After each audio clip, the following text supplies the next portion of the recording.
Solitaire, Chapter 2. The large majority of teenagers who attend Higgs are soulless, conformist idiots. I have successfully integrated myself into a small group of girls who I consider to be good people, but sometimes I still feel like I might be the only person with consciousness, like a video game protagonist, and the rest are computer-generated extras who have only a select few actions, such as initiate meaningless conversation and hug. The other things about Higgs teenagers, and maybe most teenagers, is that they put very little effort into 90% of everything. I don't think that this is a bad thing because there'll be lots of time for effort later in our lives. And trying too hard at this point is a waste of energy that might otherwise be spent on lovely things such as sleeping and eating and illegally downloading music. I don't ever try to do anything, neither do many other people. Walking into the common room and being greeted by 100 teenagers slumped over in chairs, desks, and at the floor is not an usual occurrence. Kent hasn't arrived yet. I head over to Becky and our lot in the computer corner. They seem to be having a conversation about whether Michael Sarah is actually attractive or not. Tori! Becky taps me repeatedly on the arm. You can back me up on this. You've seen Juno, yeah? You think he's cute, right? She slaps her hand against her cheeks, and her eyes kind of roll backwards. Awkward boys are the hottest, aren't they? Place my hand on her shoulders. Stay calm, Rebecca. Not everybody loves the Sarah like you do. She starts to babble on about Scott Pilgrim versus the world, but I'm not really listening. Michael Sarah is not the Michael I'm thinking about. I somehow excuse myself from the discussion and begin to patrol the common room. Yes, that's right, I'm looking for Michael Holden. At this point, I'm not really sure why I'm looking for him. As I've probably already implied, I do not get interested in very many things, particularly not people, but it irritates me when somebody thinks that they can start a conversation and then just get up and leave. It's rude, you know? I pass all the common room cliques. Cliques are a very High School Musical concept, but the reason they're so cliche is because they really do exist. And in predominantly all girls' high school, you can pretty much expect each year to be divided into three main categories. Number 1, popular girls, who hang out with the cool boys from the boys' school and use fake IDs to get into clubs. They seem to want to be either very nice to you or very horrible to you. And which one they go for is all down to various things that are completely out of your control. Very intimidating. 2, girls who are perfectly happy, used to be as nerdy or uncool as they like, which some people interpret as being weird, but I sort of admire because they truly do not give a shit about what people think of them. So they just enjoy their niche hobbies and get on with their lives. Good for them. So-called normal girls. And all the people who are somewhere between those two groups, I guess, which probably means they've repressed their actual personalities to fit in, and once they leave school, they'll all have giant awakenings and actually become interesting people. School is hell. I'm not saying that everyone fits into these groups. I love that there are exceptions because I hate that these groups exist. I mean, I don't know where I'd go. I suppose I'd be in group 3 because that's definitely what our lot is. Then again, I don't feel very similar to anyone from our lot. I don't feel very similar to anyone at all. I circled the room 3 or 4 times before concluding that he's not here. Maybe I just imagined Michael Holden. It's not like I care anyways. I go back to our lot and slump in the corner at the floor. Slump into the floor at Becky's feet and close my eyes. The common room door swings open as Mr. Kent, deputy head, strides into the crowd, followed by his usual posse. Miss Strasser, who can only be 5 years older than us, maximum, and our head girl Zelda. I'm not even joking, that's her name. It's really fantastic. Kent is a sharp-angled sort of man, most often noted for his startling resemblance to Alan Rickman, and is probably the only teacher in this school to hold true intelligence. He is also my English teacher and has been for over 5 years, so we actually know each other fairly well. It's really a bit weird. We don't have headmistresses. We don't have a headmistress, Miss Lemaire, who is widely rumored to be a member of the French government, explaining why she never appears to be present at her own school. I want some quiet, Kent says, standing in front of an interactive whiteboard which hangs on the wall just below our school motto, Conformity in Domino in Tri Pavora Vures es. See a Graves uniform, turns to face him. For a few moments, Kent says nothing. He does this a lot. Beak and I grin at each other and start counting the seconds. This is a game we play.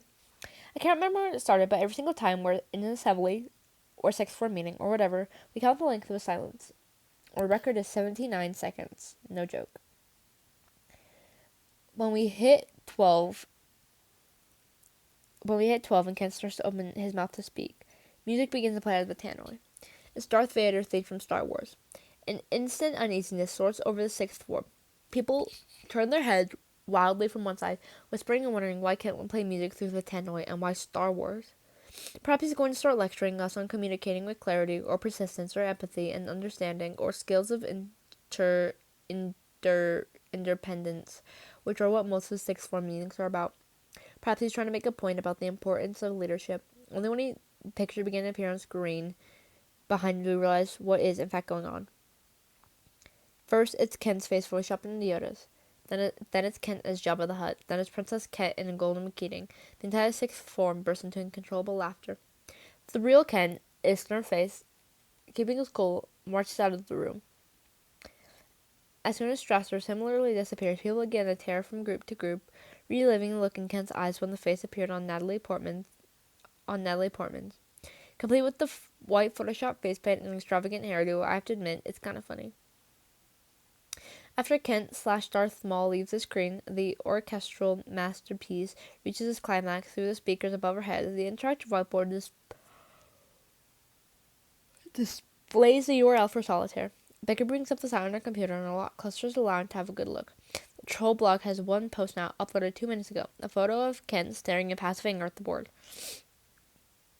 We all start talking. Well, everyone else does. I just sit there.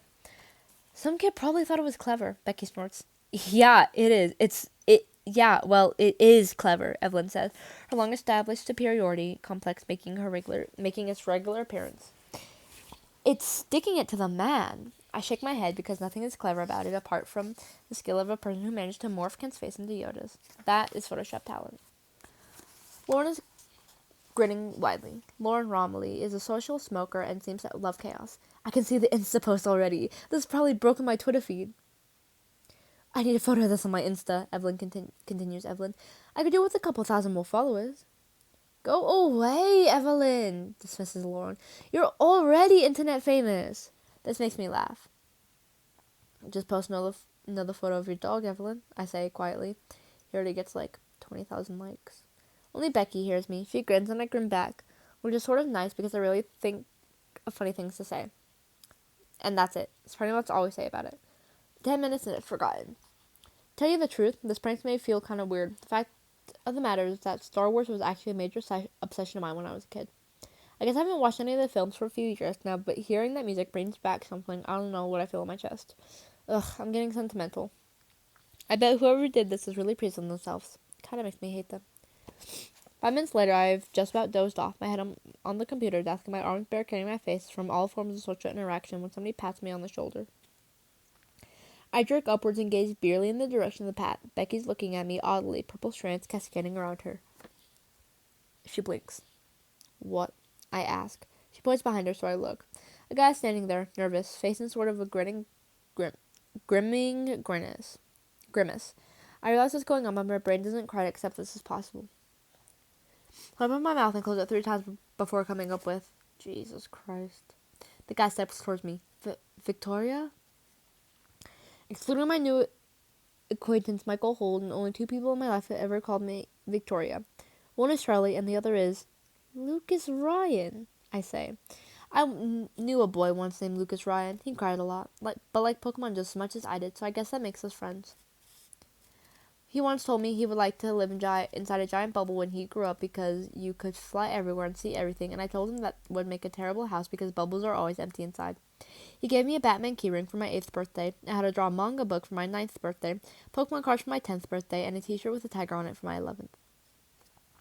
I sort of have to do a double take because his face is now an entirely different shape.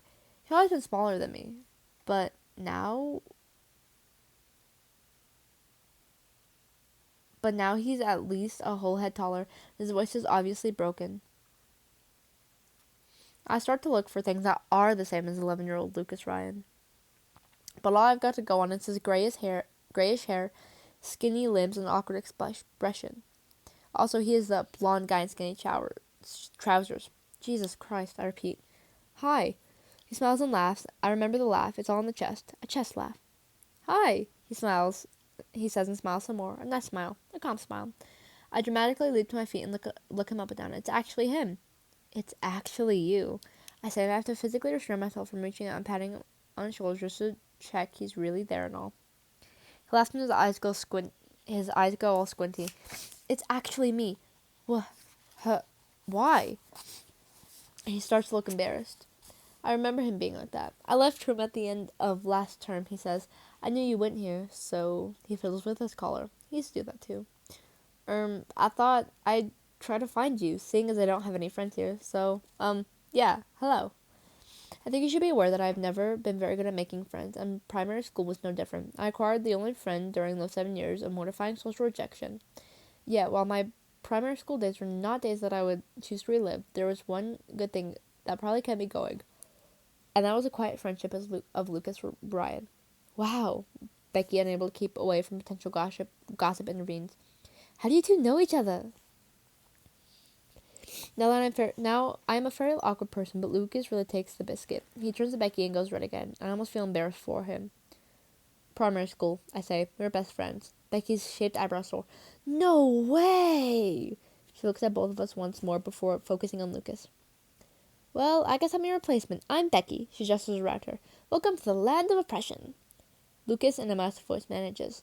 I'm Lucas. He turns back to me. We should catch up, he says. Is this what friendship reborn feels like? Yes, I say, the shock draining from my vocabulary. Yes. People start to give up on the sixth floor meeting as it's sort of period one and no teachers have returned. Lucas nods at me. I don't really want to be late to my first lesson or anything. This whole day is going to be kind of embarrassing as it is, but I'll talk to you sometime soon, yeah? Find you on Facebook. Becky stares in relatively severe disbelief as Lucas wanders away and grabs me firmly by the shoulders. Tori just talked to a boy. No, Tori just held a conversation by herself. I think I'm going to cry. There, I pat her on the shoulders. Be strong, you'll get through this. I'm extremely proud of you. I feel like a proud mum. I snort. I can hold conversations by myself. What do you call this? I am the only exception, with everybody else you're about as sociable as a cardboard box. Maybe I am a cardboard box. We both laugh. It's funny, because it's true, I say, and I laugh again, on the outside at least. Ha, ha, ha.